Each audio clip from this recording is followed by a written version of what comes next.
Hello guys, कैसे हैं आप सब। मैं हूं आपकी अपनी फेरी और welcome back to my fairy land. So आज मैं आपको फेरी लैंड की एक निहायत रहमदिल परी और अयान जो बहुत उदास बच्चा था उनकी कहानी सुनाऊंगी। तो चलिए शुरू करते हैं। और हाँ, अगर आपने अभी तक हमारा चैनल सब्सक्राइब नहीं किया तो जल्दी से कर दें ताकि हमारी हर न्यू कहानी सबसे पहले आपके पास पहुंचे। तो चलें कहानी की तरफ। एक दफा का जिक्र है। एक छोटा बच्चा था जिसका नाम अयान था। उसके माँ बाप नहीं थे। उसकी माँ और बाप उसके छोटे होने पर वफात पा गए थे और तब से वो अपने चचा और चाची के साथ रहता था। उसका चचा बहुत सख्त मिजाज था और चाची हमेशा अपने बच्चों में मसरूफ रहती थी।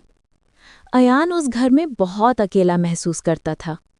उसके पास अपने खिलौने नहीं थे और वो अक्सर चुपचाप कोने में बैठा रहता, जबकि उसके कजिन्स आपस में खेलते और उसे कभी नहीं बुलाते।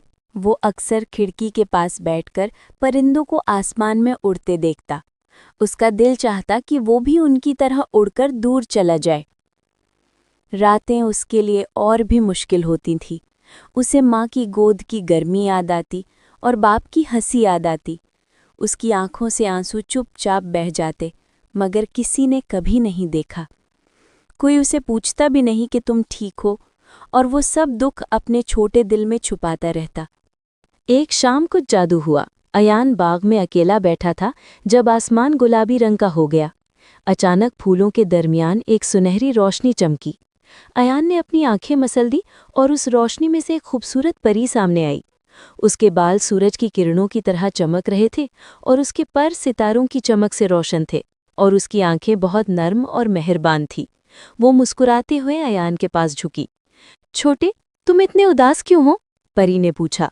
अयान ने बड़ी भराई आंखों से उसे देखा और धीरे से बोला, मेरे माँ बाप नहीं हैं। उसकी आवाज़ रो रही थी। परी का दिल पिघल रहा। उसने अयान के आंसुओं से भीगे गालों को छूकर कहा, तुम अकेले नहीं हो, मैं तुम्हारे साथ हूँ। अयान के दिल में पहली दफ़ा किसी की परवाह महसूस हुई। परी ने उसका हाथ पकड़ा और कहा, क्या तुम मेरे साथ चलना चाहते हो? कहाँ? अयान ने हैरानी से पूछा। परी ने अपने चमकते पर फैला दिए। परिस्तान, उसने चमकती आंखों के साथ कहा। अयान ने घर की तरफ देखा। उसे चचा की सख्त आवाज़ याद आई, चची का सूखा रवैया याद आया और वो तन्हा रातें याद आईं। फिर उसने परी की उम्मीद भरी आंखों को देखा और धीरे से सर हिला दिया। हाँ, मैं चलना चाहता हूँ। परी ने अपने पर फैलाए और दोनों के गिर्द सुनहरी रोशनी छा गई। अयान ने महसूस किया कि वो ज़मीन से उठ रहा है। नीचे बाग छोटा होता जा रहा था और परी उसे अपनी गोद में समेटकर आसमान की बुलंदियों में ले गई। सितारे चारों तरफ चमक रहे थे और रात एक रोशनी के समंदर में बदल गई। अयान को अब कोई डर नहीं था, सिर्फ सुकून था। कुछ देर बाद आसमान एक जादू का दरवाज़ा बन गया और उसके पीछे परिस्तान था। चांदनी में चांदी के दरिया चमक रहे थे। दरख्तों पर सुनहरी फल लगे थे। फूल मीठी आवाज़ों में गा रहे थे। किले हवा में तैर रहे थे और परियां हंसी खुशी से डांस कर रही थी। अयान ने हैरानी से सब कुछ देखा। उसने ऐसी खूबसूरती कभी नहीं देखी थी। उसका दिल पहली मर्तबा हल्का और खुश हो गया।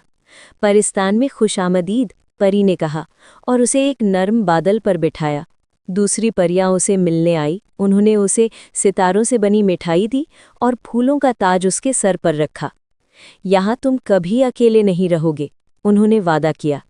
अयान बहुत अरसे बाद मुस्कुराया। उसका गम धीरे धीरे मिटने लगा। वो परियों के साथ हंसी और खेल में मसरूफ हो गया। उसका छोटा सा दिल शिफा पा गया। वो मेहरबान परी हमेशा उसके पास रहती थी। वो अयान के लिए माँ जैसी बन गई। चांदनी के नीचे उसे लोरियां गाती और हिम्मत और मोहब्बत की कहानियां सुनाती। अयान को आखिरकार सुकून, गर्मी और मोहब्बत का एहसास मिला। अब उसकी आंखों में आंसू नहीं आते थे। अकेली रातें खत्म हो गई थी। उसने एक नया घर पा लिया था और परिस्तान में अयान हमेशा खुश रहता था। सो गाइस, ये थी आज की कहानी। तो कैसी लगी आपको हमारी कहानी? अच्छी लगी तो लाइक, शेयर, सब्सक्राइब करें और कमेंट सेक्शन में ज़रूर बताएं कि आपको हमारी कहानियाँ कैसी लगती हैं और क्या आप ऐसी और भी कहानियाँ सुनना चाहते हैं या फेरीलैंड के अलावा भी सुनना चाहते हैं, ये भी कमेंट्स में बताएं। आपके कमेंट्स हमें मोटिवेट कराते हैं। मिलते हैं नेक्स्ट वीडियो में एक न्यू कहानी के साथ। अपना बहुत ख्याल रखिएगा। जब तक के लिए अल्लाह हाफिज।